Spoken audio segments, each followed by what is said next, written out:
22 de julio, fiesta de Santa María Magdalena. Lectura del Santo Evangelio según San Juan. El primer día de la semana, María Magdalena fue al sepulcro al amanecer, cuando aún estaba oscuro, y vio la losa quitada del sepulcro. Fuera, junto al sepulcro, estaba María llorando. Mientras lloraba, se asomó al sepulcro y vio dos ángeles, vestidos de blanco, sentados, uno a la cabecera y otro a los pies, donde había estado el cuerpo de Jesús. Ellos le preguntan: «Mujer, ¿por qué lloras?». Ella les contesta: «Porque se han llevado a mi Señor y no sé a dónde lo han puesto». Dicho esto, da media vuelta y ve a Jesús de pie, pero no sabía que era Jesús. Jesús le dice: «Mujer, ¿por qué lloras? ¿A quién buscas?». Ella, tomándolo por el hortelano, le contesta: «Señor, si tú te lo has llevado, dime dónde lo has puesto y yo lo recogeré». Jesús le dice: «María». Ella se vuelve y le dice: «Raboni», que significa maestro. Jesús le dice: «Suéltame, que todavía no he subido al Padre.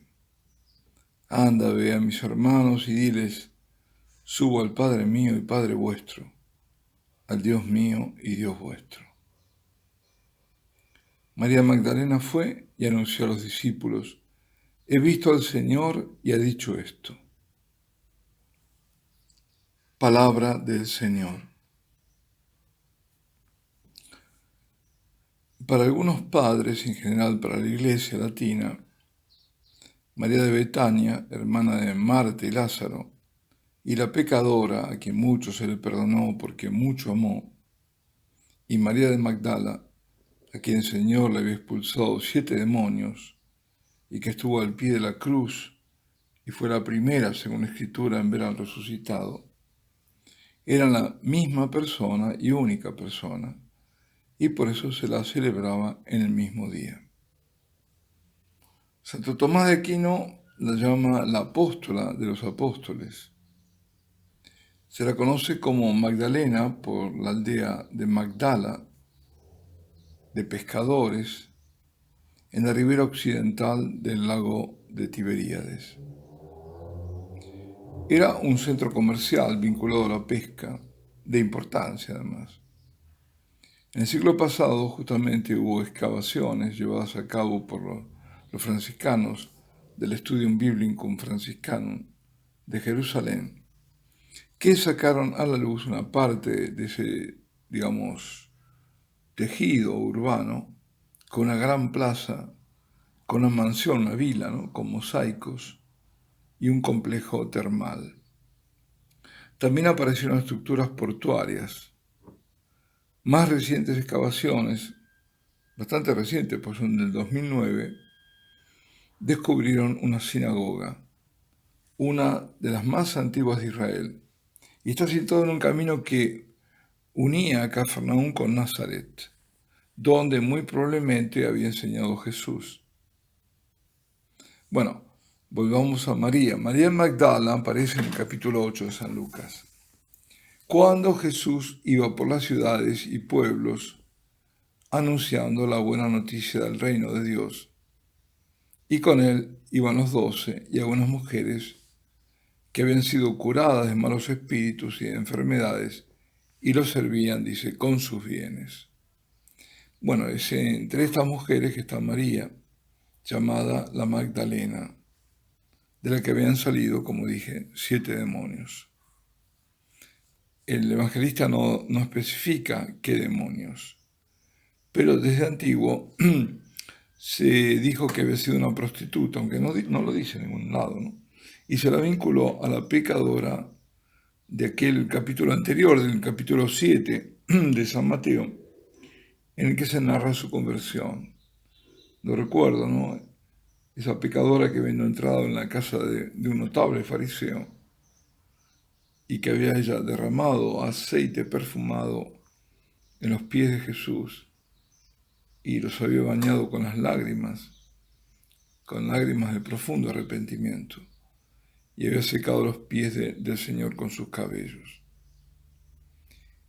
El Evangelio el de Juan, que acabamos de proclamar, por otro lado, tenemos a María, identificada como hermana de Lázaro y de Marta, viviendo en Betania, que ungió a Jesús en los pies con perfume de nardo y se los enjugó con sus cabellos. Es decir, hay en eso un paralelismo en la unción y en el secar con los cabellos. Pues quienes dicen que es la misma persona, justamente hacen notar que es la única a quien Jesús defiende en toda la Escritura. Fijémonos, es una particularidad. ¿Por qué? Porque lo hace ante el fariseo. Si siempre es ella, entonces tenemos a la pecadora, ¿no? Que lo hace ante el fariseo. Cuando piensa para sí mismo, ¿no? Si supiera qué clase de mujer es esa. Y cuando él le dice, quiero decirte una cosa, entonces le dice, ¿quién te parece que ama más? ¿Aquel que más se le ha perdonado o aquel que menos? ¿Que tiene una deuda mayor o menor? Bueno, y por eso dice que mucho amor, mucho se le perdona. Lo hace también ante Marta, es decir, María y Marta de Betania, cuando le dice él, Marta, Marta, tú te inquietas por muchas cosas, pero solo una es necesaria. Tu hermana escogió la parte buena que no le será quitada. Porque se quejaba que ella no hacía nada, estaba ahí escuchándolo, pero no se preocupaba en atender. Y también ante Judas, cuando la defiende también, en el episodio dice que comente cuando ella lo unge con ese precioso perfume de nardos, carísimo además. Y dice el Señor, déjala, lo tenía guardado para el día de mi sepultura, porque a los pobres los tenéis siempre con vosotros, pero a mí no siempre me tenéis. Se lo decía porque Judas decía cínicamente que se puede haber ahorrado o vendido eso y dárselo a los pobres, un perfume tan caro. Y por otra parte, como decía, en 2 casos lo ungió en los pies con perfume y lo secó con sus cabellos y estuvo a los pies del Señor. Lo cierto, incluso cuando está escuchándolo, no está a los pies del Señor, siempre a los pies del Señor, como María de Betania, digamos, la hermana de Marta. Lo cierto es que María es una rescatada por el Señor, una a quien mucho se le perdonó, una que lo ama inmensamente. Es una a quien le dio la plenitud de la vida y que ella sigue, y lo sigue hasta la cruz y más allá de la cruz. Sí, la Magdalena aparece en el momento más terrible y más dramático de la vida del Señor. Y ella está totalmente ligada, unida a su Señor, a su Maestro, a su Rabuní, y lo acompaña al Calvario. Y con las otras mujeres observa de lejos. Está también presente cuando José de Arimatea depone el cuerpo de Jesús en el sepulcro, ese sepulcro que cierran con una pesada piedra. Y pasa el sábado y el domingo, el primer día de la semana, antes que despunte el sol, cuando todavía estaba oscuro, la vemos que ahí está María de Magdala, sola. Ha vuelto al sepulcro y se lo encuentra abierto. La piedra ha sido quitada. Imaginamos, yo creo, por lo menos lo imagino, ¿no? Y creo que todos, ese estado de confusión al comienzo. ¿Qué ha pasado aquí? Y luego la reacción. Corre a avisar a Pedro y a Juan, los pilares de la iglesia. Y ellos irán corriendo y verán que el cuerpo del Señor no está allí. Pero mientras ellos regresan a casa, ella permanece bañada en lágrimas. Y como nos relata el pasaje apenas proclamado, ve ángeles y responde que llora porque no sabe dónde han puesto el cuerpo del Señor. Pero no termina de decir eso que volviéndose ve a Jesús. Aunque viéndolo no lo reconoce. En cambio basta para que Él pronuncie su nombre. Y aquí es para detenerse, ¿no? Para imaginar con cuánta, es decir, toda esta escena, ¿no? Sobre todo con cuánta dulzura y amor el Señor pronuncia el nombre de María. Y para que María ahora sí, tocado su corazón, sepa que es Él, su Maestro, Rabuni. Él es aquel a quien busca. Como lo expresa en la primera lectura, el Cantar de los Cantares. Buscaba el amor de mi alma, encontré al amor de mi alma. Y así, queridos hermanos, tenemos a la Magdalena como la primera entre las mujeres que siguen a Jesús en proclamarlo como aquel que ha vencido la muerte. Es la primera apóstol en anunciar el mensaje pascual y llena de gozo.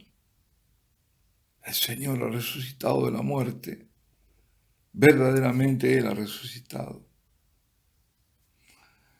La figura de Santa Magdalena ha dado a través de los siglos, sobre todo de la Edad Media fundamentalmente, pues, un culto muy grande, dio ocasión de grandes representaciones artísticas. Una de ellas antigua es la mirófora o una de las miróforas. Miróforas son las que transportan ungüento, son las que estaban llevando justamente las pías mujeres que estaban en la mañana de Pascua yendo al sepulcro llevando ungüentos para ungir el cuerpo del Señor. Y a la Magdalena se la reconoce entre ellas por los cabellos largos y sueltos, ya que estaba identificada con la pecadora que le había secado los pies con sus cabellos. Además propios sí desenvueltos como enredados propios más bien, que llaman o que reclaman la idea de una mujer pecadora, de una prostituta. Otra representación muy común es la de penitente, también desde la Edad Media, porque según la tradición, luego de su conversión de una vida de pecado, vivió en el sur de Francia, en la Beaume,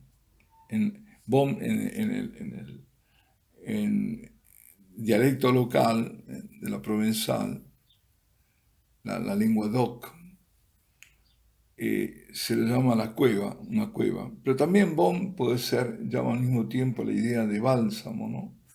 Pero en realidad el dialecto es cueva. Bueno, se dice que vivió ahí en la Beaume y murió en Saint-Maximin, que está ahí muy pocos kilómetros. Allí se erige una basílica del siglo XIII que fue hecha a construir por el rey Carlos d'Anjou. Y ahí está también, como digo, el cráneo de ella.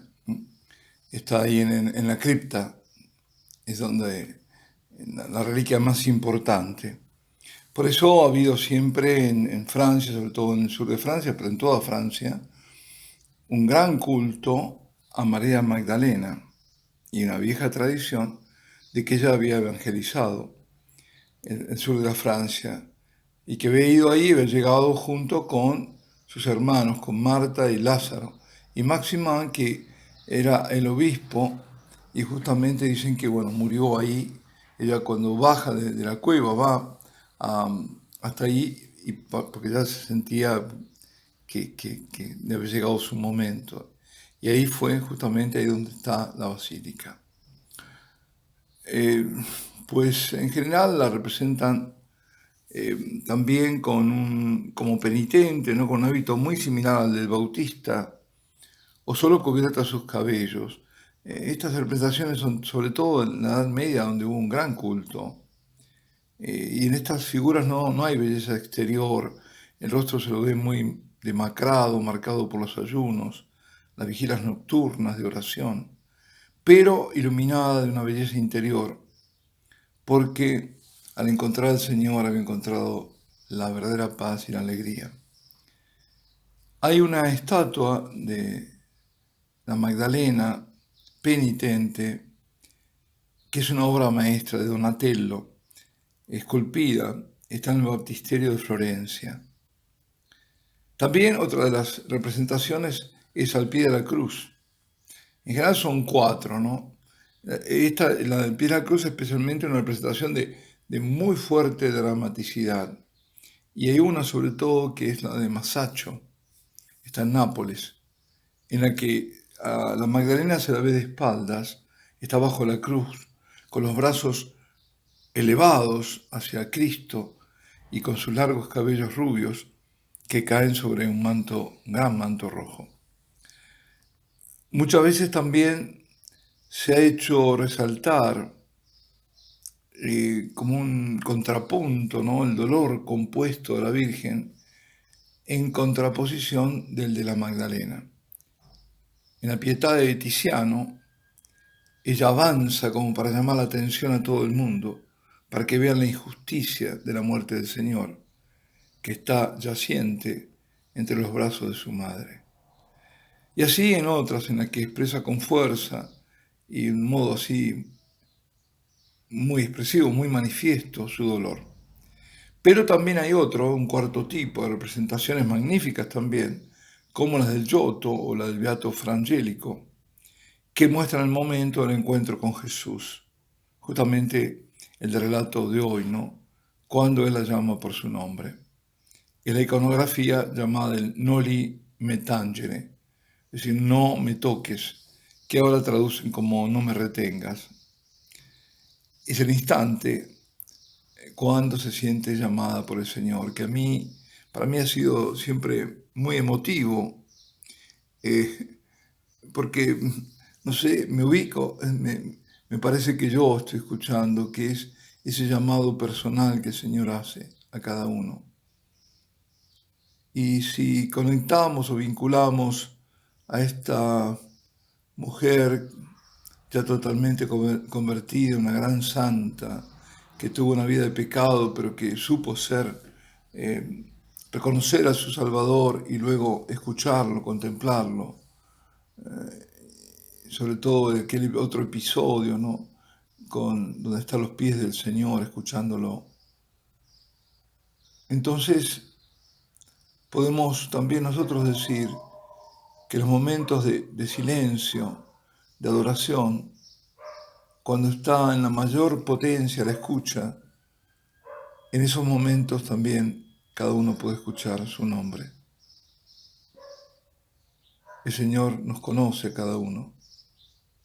El Señor nos llama por su nombre. Alabado sea Jesucristo, sea por siempre bendito y alabado.